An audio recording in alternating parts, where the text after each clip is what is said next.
اعوذ باللہ من الشیطان الرجیم بسم اللہ الرحمن الرحیم اولئک هم المہتدون،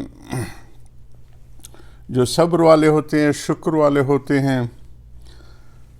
یا رب صلی اللہ وسلم دائما ابدا لا حبیبک خیر خلق کلہم اللہم اجعلنا صبورا واجعلنا شکورا واجعلنی فی عینی صغیرا فی اعین الناس کبیرا۔ حضرت کے خطبات سے چل رہے ہیں حقیقت صبر و ما علیہ صبر۔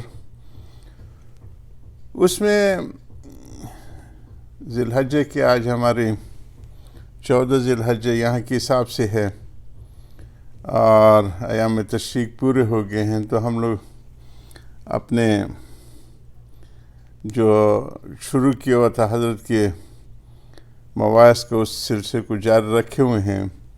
اللہ ہمیں صحیح سمجھ بھی عطا فرمائے اور صحیح اکابرین کی تعلیمات کو آگے پہنچانے کی توفیق بھی عطا فرمائے۔ یا رب لک الحمد کما ینبغی لجلال وجہک وعظیم السلطانی۔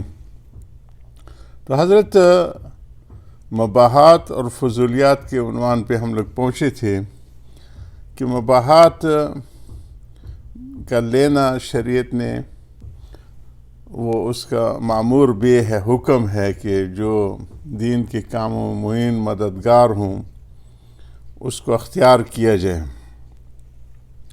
اور جو معین مددگار نہ ہو اس سے اجتناب کیا جائے۔ اس پہ ہم نے یہاں تک پہنچے تھے۔ برطانیہ کے میں نے ذکر کیا تھا کہ ایک پیش امام صاحب نے وہیں ختم نبوت کے زمانے میں صاحب نے اعلان کی، وہاں سے ٹیلی فون کیا تھا، اس وقت لائیو شروع ہو گئے تھے انٹرنیٹ وغیرہ، 2000 کی بات ہے، 20 سال پہلے کی۔ تو انہوں نے کہا کہ جو حضور صلی اللہ علیہ وسلم کی سیرت محفوظ ہے یا نہیں ہے؟ میں نے کہا بالکل ہے جی۔ تو یہ جو موجودہ حالات میں یہ چیزیں ہیں اس کو ہم کہاں رکھیں گے؟ تو ان کو پھر میں نے سمجھایا تھا کہ ایک تو ہے فی الدین، دین کے اندر، اس میں تو کوئی قیامت تک کوئی تبدیلی نہیں ہوگی، اور ایک ہے للدین، جو دین کے لیے مددگار چیزیں، تو اس میں یہ سارے مباحات آ جاتے۔ حضرت فرماتے ہیں کہ جتنی بھی نئی چیزیں آئیں گی، ایجادات وغیرہ، وہ اس کی آلے کی ایجاد کی مخالفت نہیں کی جائے گی، اس کے استعمال کو زہر باس لایا جائے گا۔ اس پہ ہم پہنچے تھے، آگے بڑھ رہے تھے کہ ہر روز ایجادات کا اور نئی چیزوں کی مباحات کا جو دائرہ ہے وہ وسیع سے وسیع تر ہوتا جاتا ہے، تو اس کو اسی میں جوڑنا یہ انتہائی ضروری، اور مباحات کا لینے کی شریعت نے ہمیں حکم فرمایا ہے کہ جو دین کے لیے مددگار ہیں۔ حضور کے زمانے میں پیدل اور اونٹوں پہ حج کیا جاتا تھا، اب راکٹوں پہ آتے ہیں، جہازوں پہ آتے ہیں، اپنے اپنے ذاتی جہاز لے کے آتے ہیں۔ پہلے 6 مہینے کم از کم سفر کے لیے رکھتے تھے، اب 6 دن میں واپس ہو جاتے ہیں۔ تو یہ ساری چیزیں اس کے ساتھ تعلق رکھتی ہیں۔ ایجادات جتنی ہیں اس کو اسی دائرے کے ساتھ جوڑا جائے گا جو دین کے لیے معین مددگار ہیں، نشر و اشاعت میں یا دوسرے۔ میں نے وہ ذکر کیا تھا کہ ہم لوگ بہت پیچھے رہ گئے ہیں۔ کل کچھ دوست آئے تھے، اللہ ہمارے مولانا حفظ الرحمان صاحب کی مغفرت فرمائے، اعظم گڑھ کے تھے، بہت اس والے تھے، تو انہوں نے وہ جو ہے ان کے بیٹے آئے تھے، اللہم اغفر لہم وارحمہم۔ اسی طرح مولانا علاء الدین صاحب ہمارے تھے، یہاں سلیطیہ سے چلے گئے تھے جنوبی افریقہ، تو ان کا ذکر خیر آتا رہا۔ ہمارے ان حضرات کو یہاں کے حالات کی وجہ سے بہت سی چیزوں میں وہ جمود کی شکار ہو جاتے ہیں۔ ان کو پھر ان بچوں کو میں سمجھا رہا تھا کہ مباحات کی بڑی وسعت ہے، اور ایک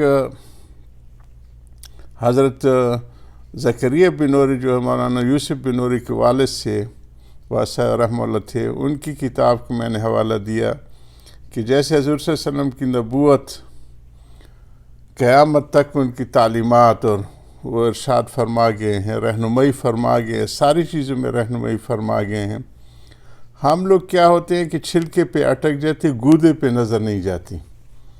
اس کو میں نے بتایا تھا کہ حضور صلی اللہ علیہ وسلم تو عاشق تھے ان چیزوں کی، جدید چیزوں کی لینے کی، اور اسی کو انہوں نے لے کے گولڈا میئر وغیرہ جو کہ اسرائیل کی خاتون وزیر اعظم ہیں، انہوں نے جب 8ویں پروگرام شروع کیا تو پوچھا گیا کہ آپ نے اتنا بڑا قدم کیسے اٹھا لے، تو انہوں نے حضور صلی اللہ علیہ وسلم کی سیرت کی طرف اشارہ فرمایا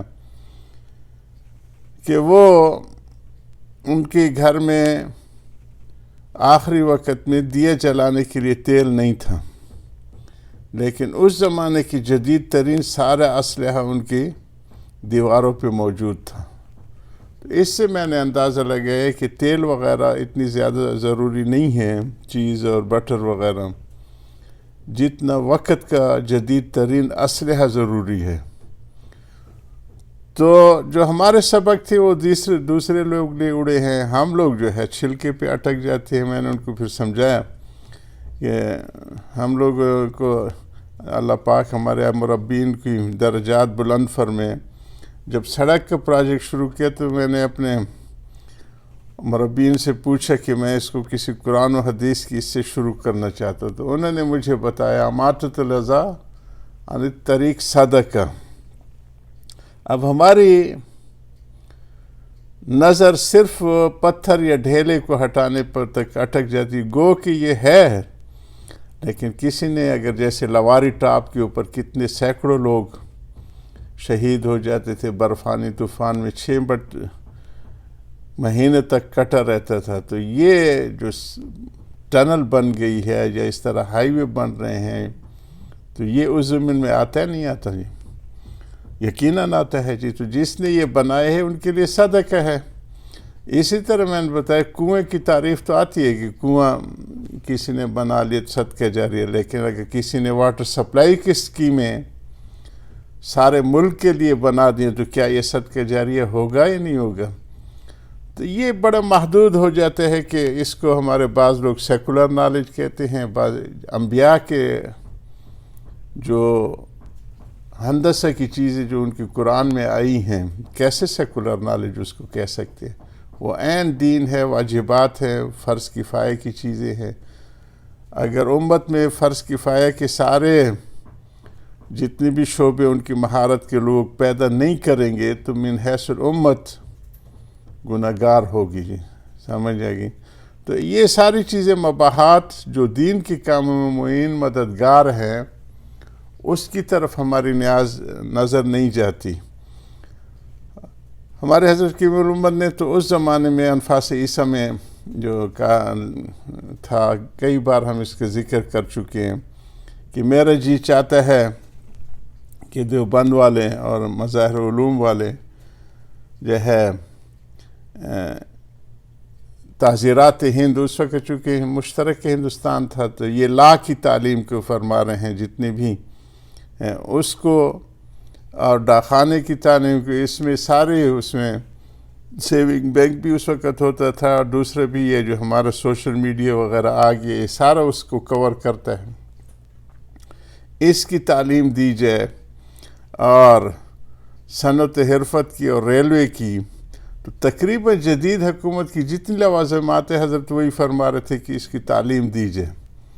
جب ہمارے کسی اسلامی مدرسے میں انہوں نے ہیرا کوئی اسکول وغیرہ شروع کیے تو میں نے نیچے نوٹ میں لکھا تھا بہت دیر کی مہرباں آتے آتے جی، پانی کہاں سے کہاں گزر گیا ہے، اور ہم لوگ ان مباحات کو استعمال کرنے میں بہت تاخیر کر دیا، اور ہمارے بچے جو باصلاحیت بچے ہیں وہ اپنی صلاحیتیں ان چیزوں میں نہیں استعمال کر سکی کہ وہ امت کے لیے ان کی راحت رسانی کے لیے کارآمد فرد ثابت ہوں۔ تو یہ ساری مباحات ہیں جو دین کے کاموں میں معین مددگار ہیں۔ اللہ ہم سب کو عقل سلیم عطا فرمائے۔ وآخر دعوانا الحمدللہ رب العالمین۔